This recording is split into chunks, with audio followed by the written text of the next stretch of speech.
शिवपुराण 17वां अध्याय। प्रणव का महात्म्य व शिवलोक के वैभव का वर्णन। ऋषि बोले, महामुनि, आप हमें प्रणव मंत्र का महात्म्य तथा शिव की भक्ति पूजा का विधान सुनाइए। प्रणव का महात्म्य। सूत जी ने कहा, महर्षियों, आप लोग तपस्या के धनी हैं तथा आपने मनुष्यों की भलाई के लिए बहुत ही सुंदर प्रश्न किया है। मैं आपको इसका उत्तर सरल भाषा में दे रहा हूं। प्रकृति से उत्पन्न संसार रूपी महासागर का नाम है प्रणव। इससे पार करने के लिए नौका स्वरूप है, इसलिए ओंकार को प्रणव की संज्ञा दी गई है। प्रपंच न नहीं है, वह तुम्हारे लिए, इसलिए ओम का प्रणव नाम से जाना जाता है। अर्थात प्रणव वह शक्ति है जिसमें जीव के लिए किसी प्रकार का भी प्रपंच अथवा धोखा नहीं है। ये प्रणव मंत्र सभी भक्तों को मोक्ष देता है। मंत्र का जाप तथा इसकी पूजा करने वाले उपासकों को ये नूतन ज्ञान देता है। माया रहित महेश्वर को भी नव अर्थात नूतन कहते हैं। वे परमात्मा के शुद्ध स्वरूप है। प्रणव साधक को नया अर्थात शिव स्वरूप देता है, इसलिए विद्वान इसे प्रणव नाम से जानते हैं, क्योंकि ये नव दिव्य परमात्मा ज्ञान प्रकट करता है, इसलिए ये प्रणव है। प्रणव के दो भेद हैं, स्थूल और सूक्ष्म। ओम सूक्ष्म प्रणव व नमः शिवा, ये पंचाक्षर मंत्र स्थूल प्रणव है। जीवन मुक्त पुरुष के लिए सूक्ष्म प्रणव के जाप का विधान है, क्योंकि ये सभी साधनों का सार है। देह का विलय होने तक सूक्ष्म प्रणव मंत्र का जाप अर्थभूत परम तत्व का अनुसंधान करता है। शरीर नष्ट होने पर ब्रह्म स्वरूप शिव को प्राप्त करता है। इस मंत्र का 36 करोड़ बार जाप करने से मनुष्य योगी हो जाता है। ये अकार उकार मकार बिंदु और नाद सहित अर्थात अ उ मा 3 दीर्घ अक्षरों और मात्राओं सहित प्रणव होता है, जो योनियों के हृदय में निवास करता है। यही सब पापों का नाश करने वाला है। अ शिव है, उ शक्ति और मकार इनकी एकता है। पृथ्वी जल तेज वायु और आकाश 5 भूत तथा शब्द स्पर्श आदि 5 विषय कुल मिलाकर 10 वस्तुएं मनुष्यों की कामना के विषय हैं। इनकी आशा मन में लेकर जो कर्मों का अनुष्ठान करते हैं वे प्रकृति मार्गी कहलाते हैं, तथा जो निष्काम भाव से शास्त्रों के अनुसार कर्मों का अनुष्ठान करते हैं वे निर्वित मार्गी हैं। वेद के आरंभ में तथा दोनों समय की संध्या वंदना के समय सबसे पहले उकार का प्रयोग करना चाहिए।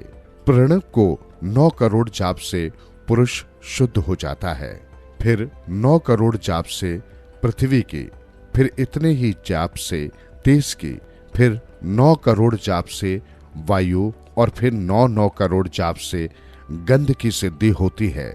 ब्राह्मण सशस्त्र ओंकारा मंत्रों का रोजाना जाप करने से प्रबुद्ध व शुद्ध योगी हो जाता है। फिर जितेंद्रिय होकर 5 करोड़ का जाप करता है तथा शिवलोक को प्राप्त होता है। क्रिया तप और जाप के योग से शिवयोगी 3 प्रकार के होते हैं। धन और वैभव से पूजा सामग्री एकत्र कर अंगों से नमस्कार आदि करते हुए इष्ट देव की प्राप्ति के लिए जो पूजा में लगा रहता है वो क्रिया योगी कहलाता है। पूजा में संलग्न रहकर जो परिमित भोजन करता है एवं बाह्य इंद्रियों को जीतकर वश में करता है उसे तपोयोगी कहते हैं। सभी सद्गुणों से युक्त होकर सदा शुद्ध भाव से समस्त कार्य कर शांत हृदय से निरंतर जो जाप करता है वो जप योगी कहलाता है। जो मनुष्य 16 उपचारों से शिव योगी महात्माओं की पूजा करता है वो शुद्ध होकर मुक्ति को प्राप्त करता है। जप योग का वर्णन। ऋषियों, अब मैं तुमसे जप योग का वर्णन करता हूं। सर्वप्रथम मनुष्य को अपने मन को शुद्ध कर पंचाक्षर मंत्र नमः शिवाय का जाप करना चाहिए। यह मंत्र संपूर्ण सिद्धियां प्रदान करता है। इस पंचाक्षर मंत्र के आरंभ में ओम ओंकार का जाप करना चाहिए। गुरु के मुख से पंचाक्षर मंत्र का उपदेश पाकर कृष्ण पक्ष प्रतिपाद से लेकर चतुर्दशी तक साधक रोज एक बार परिमित भोजन करे, मौन रहे, इंद्रियों को वश में रखे, माता पिता की सेवा करे, नियम से एक सशस्त्र पंचाक्षर मंत्र का जाप करे, तभी उसका जप योग शुद्ध होता है। भगवान शिव का निरंतर चिंतन करते हुए पंचाक्षर मंत्र का 5 लाख जाप करें। जप काल में शिव जी के कल्याण में स्वरूप का ध्यान करें। ऐसा ध्यान करें कि भगवान शिव कमल के आसन पर विराजमान है। उनका मस्तक गंगा जी और चंद्रमा की कला से सुशोभित है। उनकी बाईं ओर भगवती उमा विराजमान है। अनेक शिवगण वहां खड़े होकर उनकी अनुपम छवि को निहार रहे हैं। मन में सदाशिव का बारंबार स्मरण करते हुए सूर्य मंडल से पहले उनकी मानसिक पूजा करें। पूर्व की ओर मुख करके पंचाक्षर मंत्र का जाप करें। उन दिनों साधक शुद्ध कर्म के तथा अशुद्ध कर्मों से बचा रहे। जाप की समाप्ति के दिन कृष्ण पक्ष की चतुर्दशी को शुद्ध होकर शुद्ध हृदय से 12 सशस्त्र जाप करे। तत्पश्चात ईशान, तत्पुरुष, अघोर, वामदेव तथा सधोजात के प्रतीक स्वरूप 5 शिव भक्त ब्राह्मणों का वर्ण कर शिव का पूजन विधि पूर्वक कर होम प्रारंभ करे। विधि विधान से भूमि को शुद्ध कर वेदी पर अग्नि प्रज्वलित करे। गाय के घी से 1100 अथवा 1000 आहुतियां स्वयं दे या 108 आहुतियां ब्राह्मण से दिलाए। दक्षिणा के रूप में एक गाय अथवा बैल देना चाहिए। प्रत्येक का रूप 5 ब्राह्मणों के चरणों को धोए तथा उस जल से मस्तक को सींचे। ऐसा करने से अगणित तीर्थों में तत्काल स्नान का फल प्राप्त होता है। इसके उपरांत ब्राह्मणों को भरपूर भोजन कराकर देवेश्वर शिव से प्रार्थना करे। फिर 5 लाख जाप करने से समस्त पापों का नाश हो जाता है। पुनः 5 लाख जाप करने पर भूतल से सत्य लोक तक 14 भुवनों पर अधिकार प्राप्त हो जाता है। कर्म माया और ज्ञान माया का तात्पर्य। माँ का अर्थ है लक्ष्मी। उससे कर्म भोग प्राप्त होता है, इसलिए ये माया अथवा कर्म माया कहलाती है। इसी से ज्ञान भोग की प्राप्ति होती है, इसलिए उसे माया या ज्ञान माया भी कहा गया है। उपयुक्त सीमा से नीचे नश्वर भोग है और ऊपर नित्य भोग। नश्वर भोग में जीव सकाम कर्मों का अनुसरण करता हुआ विभिन्न योनियों व लोकों के चक्कर काटता है। बिंदु पूजा में तत्पर रहने वाले उपासक नीचे के लोकों में घूमते हैं। निष्काम भाव से शिवलिंग की पूजा करने वाले ऊपर के लोक में जाते हैं। नीचे कर्म लोक है और यहाँ सांसारिक जीव रहते हैं। ऊपर ज्ञान लोक है जिसमें मुक्त पुरुष रहते हैं और आध्यात्मिक उपासना करते हैं। शिवलोक के वैभव का वर्णन। जो मनुष्य सत्य अहिंसा से भगवान शिव की पूजा में तत्पर रहते हैं, काल चक्र को पार कर जाते हैं। काल चक्रेश्वर की सीमा तक महेश्वर लोक है। उससे ऊपर वृषभ के आकार में धर्म की स्थिति है। उसके सत्य, शोच, अहिंसा और दया 4 पाद है। वो साक्षात शिवलोक के द्वार पर खड़ा है। क्षमा उसके सींग हैं, शम कान है।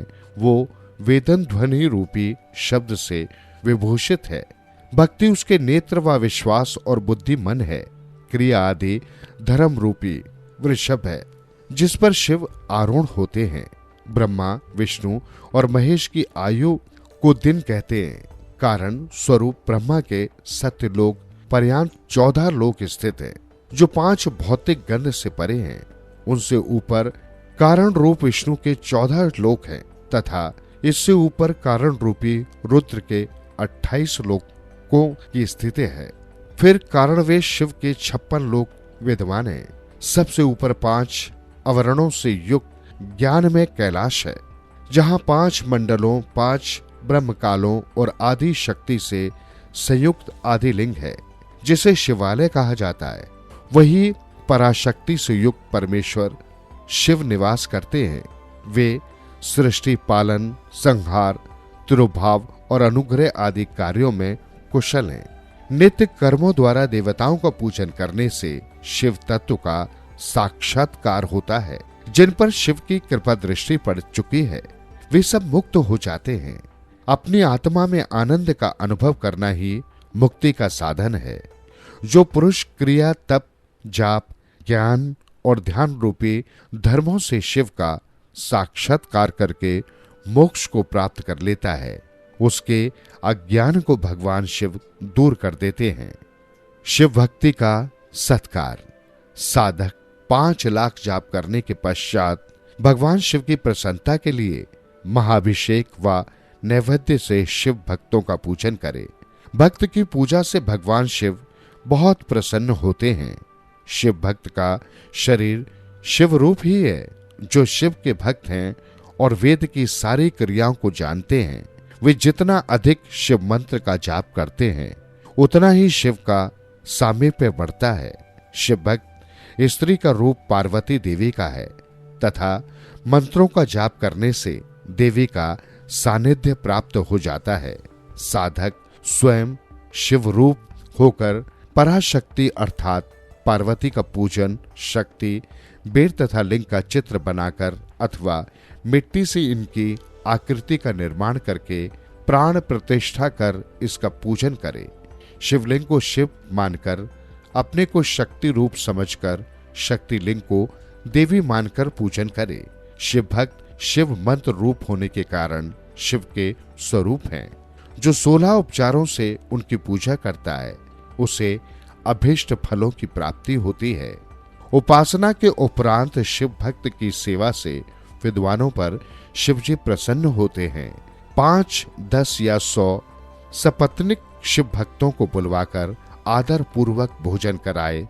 शिव भावना रखते हुए निष्कपट पूजा करने से भूतल पर फिर जन्म नहीं होता।